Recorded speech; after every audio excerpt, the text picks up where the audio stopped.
So when you were with Plan The Unplanned and you guys built your own organic distribution unit, how did you go about it? What are the channels that you guys built, and can you just throw some more light on that?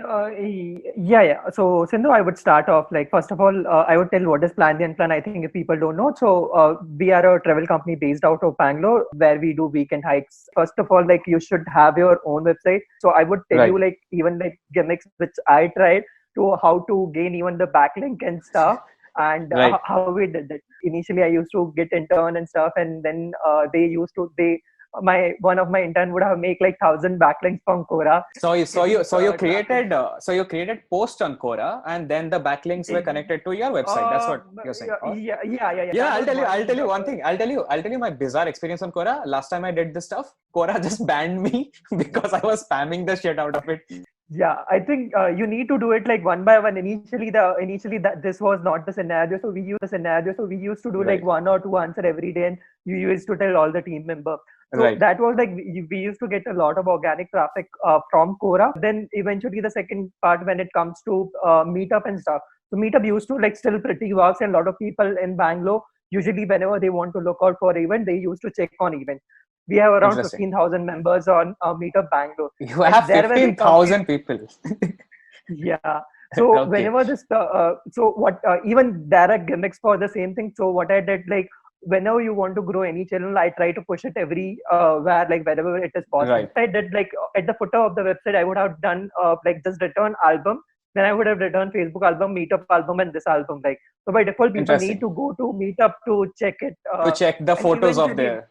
Right. Yeah. So eventually that worked pretty well, and and it is more like we gained 15,000. And usually, even if you search adventure travel meetups in Bangalore or something, they would still top 3 in Bangalore. So I'll just summarize what you told right now. So you told that you were using backlinks to get your own SEO. You had your own website because you want to own the distribution.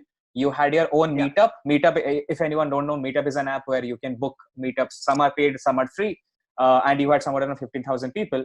And the hack or the user flow was on your website and the footer, you used to have albums. And if someone needs to access the pictures, which you have to access because koi agar jata hai kahin pe ghumne ke liye, you need those pictures. That's your hack. You click on it and then you link.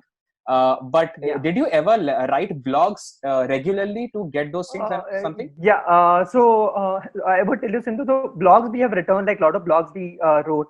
But blogs, like first 2 years, I think we never focused on blog. But our always primary focus used to be the product pages in itself. So even how do you rank your product pages? I would tell you. So what I used to do, I used to put my events across everywhere, like on Events High, on Insider, on Explorer and all that. So usually this platform don't allow to put your link.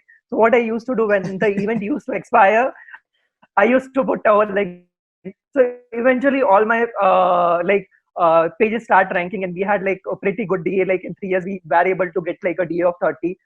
And at least 30 to 40,000 visitor in a month. Yeah. And that's how you acquire the users. And how did you make sure that, this user had your first event or your experience? How were you, having the reputation or what was the retention mechanism? Yes. So one part was like whenever people used to come with Plan The Unplanned, eventually one customer used to come with us like 3 times.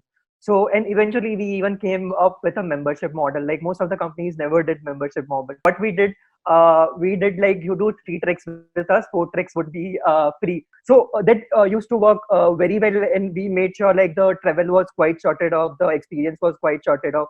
So everything when it comes to the experience operation part, it was like very sorted off. I think photos are one way to show up like what does the experience look like. But what I did, I tried to. So initially we had like 1 or 2 videos on all our pages. Then I thought, let me run this experiment to try to put video on few pages. Then I realized like video was working very well.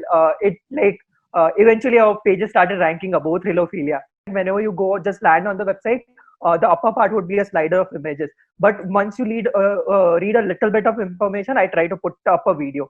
And so in 1 month, we used to have views of around like 45 or 50 hours of video views.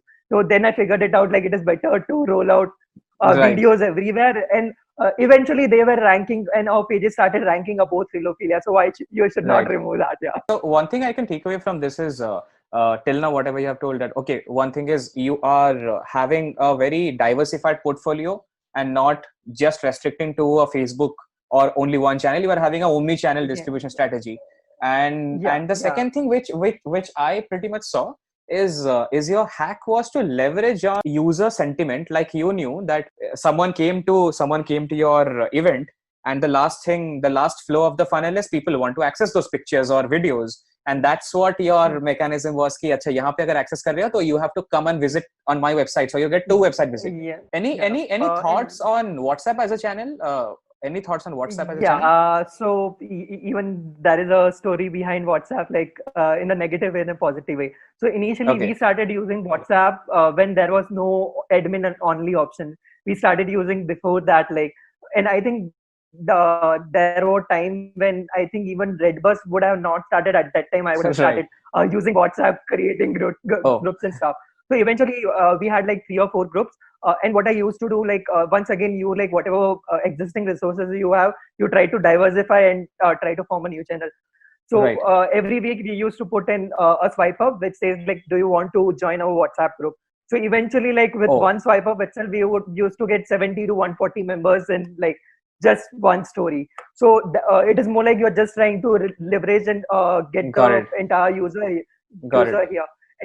And WhatsApp also, we did just one thing. I used to write in the group like it is more like one rule was there by default, like we would not post anything. We would give you update once in a week, nothing except that we would not do anything with So it. people were not allowed to write anything. Like that setting used to be there back then, kya?